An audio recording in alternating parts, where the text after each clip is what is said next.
na uku suka ce mutum yana samun matsala na ɗaukewar sha'awa. Ɗaukewar sha'awa yana zuwa ɓangare guda biyu. Ima ɗa namiji ya zamto yana da sur'atul qadhaf, shine sur'atul inzal, yana fara saduwa da iyalinsa sai ya biya bukata.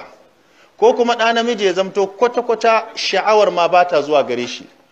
Ko kuma ɗa namiji ya samu kansa wajen matsala na yawan ciwon baya, ko kuma ɗa namiji ya samu kansa wajen zafi lokacin da yake fitsari. Ko tsakankanin cinyoyin ɗan adam da marainan ɗan adam su zamto suna ƙaiƙayi, ko kuma namiji ya samu kansa wajen fitan wani farin ruwa, wadda malaman fiqh suka ce wannan ruwan ba mazi bane ba wadi bane, domin shi wannan ruwan na mazi ko wadi yana fitowa ne lokacin sha'awa ko tunani ko kallo.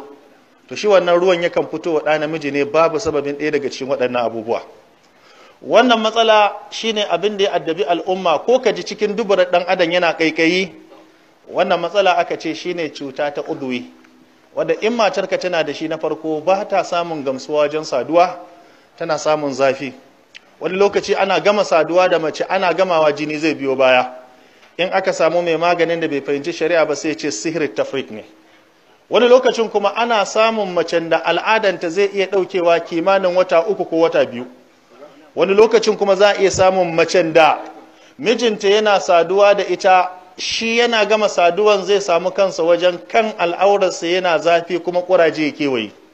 Tana samun gabanta na ƙaiƙayi, ƙuraje suna fitowa, kuma tana samun matsala na ciwon baya da ciwon kai ga tashin zuciya. Waɗannan cututtuka duka musulunci an samu malaman addini da suka yi bincike, dama magani ya kasu kashi biyu. Akwai magani nassi, akwai tajruba. Magani nassi shine a samu hadisi kai tsaye daga annabi Muhammad.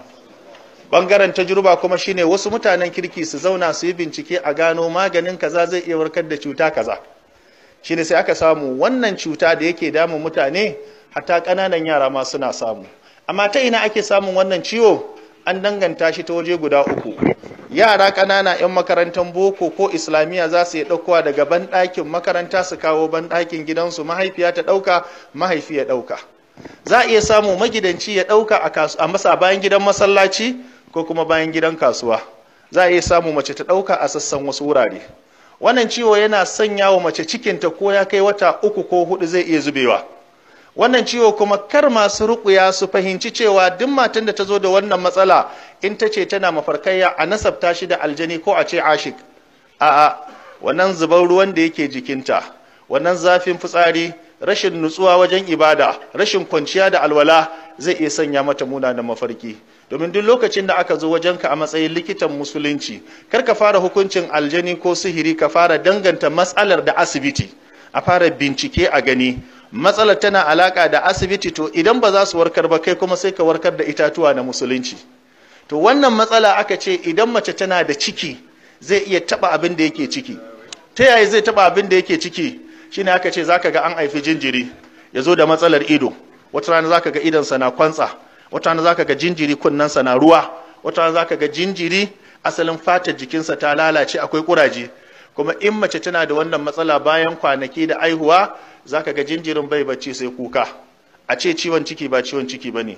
Asalin ruwan nonon da yaron yake sha, ruwan nonon gurɓatacce ne, baya iya rike cikinsa, bai zama, yana sha sai kashi. Sannan ita kuma yawan tsotsan da yake yi kan nonon ciwo yake mata. Yana shan nono zai yi kashi, yana kashi kuma zai buƙaci nono. To sai aka ce maganin da ake so a ɗora mutum a kai, suka ce abubuwa ne guda 6 ɗan adam zai amfani da su, wanda kuma duka waɗannan muna da su a cikin gidaje. Lokaci ya yi go?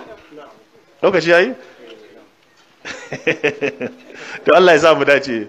Dan tsaya kan magana na kidney stone. Dai daga cikin abubuwa na farko aka ce ana so mutum ya nemo batik, shine kankana. Na biyu a samu asalin ganyen mangoro guda 4. Na uku a samu asalin tafannuwa. Na 5 ana so mutum ya samu citta. Cittan ana so a samu gudansa, in ƙato ne a samu manya guda 2. Na gaba ana so a samu albasa rabi. Sannan waɗannan abubuwa guda 6 su ake so a dafa su da ruwa kimanin lita 2. Yana daga cikin abin da ake zargin likitoci na itatuwa ba sa da kammiya na magani. Aka ce wannan maganin ana so a dafa shi kamar misalin lita 2. Lita 2 nan kuma ana so a raba shi ne gida 8. Ana so a sha da safe, a sha da rana, a sha da yamma. Mace mai ciki da ta sha, kuma ƙananan yara da su sha. Na ƙarshe akan abin da ya shafi infertility shine naqsul haywanatil manawiyya. In aka samu namijin da bai aihuwa, ana samun ganyen mangoro guda uku, large tender nasa, sai a samu rabin albasa, sai a yi crushing, a nika su, sai a zuba ruwan zafi a dinga sha. Wannan aka ce da izinin Allah cikin wata ɗaya za a samu sauki. Kidney stone, tsokuwa ta koda, ko gallstone, matsalan na mafitsara, in aka samu ganyen mangoro aka busar da shi. Wai me yasa aka ce ganyen mangoro guda 7? Aka ce in ka samu ganyen mangoro guda 7 ka busar da shi, ka nika, zai baka manyan cokali guda 2. To ana so mutumin da yake da tsakuwar koda ya nika, ya busar da shi, sai ya samu ruwan zafi kofi guda, sai sa ya bashi ya kwana, da safe sai ya dauka ya sha. Aka ce yana faffasa dutsen, yana rugurguza sai yana fitowa su da izinin Allah. Akwai magidanta dattijanmu da suke fama da matsalar ciwon kafa, ciwon baya. Ciwon kafa ya kasu kashi 3 kamar yadda Dr. Abdul Na'im ya kawo. Turawa ma basu musu ba. Akwai uric acid, akwai gout, akwai kuma arthritis. Uric acid shine wanda yake samun dan adam, kaga magidanci dattijo baya iya tafiya, baya iya zuwa nan da nan, ga ciwon baya, ga tsamin kafa, yana samun ciwo da jijiyoyinsa da gabobinsa ko ina yana ciwo. Aka ce dole sai ya daina cin nama, ya daina shan fura, ya daina cin kifi, ya daina cin koda, ya daina cin hanta, ya daina kuma asalin cin fatar kaza. Kuma duk lokacin da zai kwanta da dare ba zai ci abinci ba. Ana so ya sami 'ya'yan itatuwa. Ganyen mangoro guda 7 yake tafasa shi a tsakanin sati 2, Allah yake warkar da shi. Akwai dattijai da suke da matsala na prostate enlargement, asibiti ba su da magani. London za su iya maka tiyata a samu matsala, inda aka yi da suka iya tiyata Ukraine ne. Amma su ma Professor Az ba musulmi bane, yayi nazari a littafin babban malami Abu Marwan al-Andalusi, yace ganyen gwanda kadai tana maganin prostate enlargement.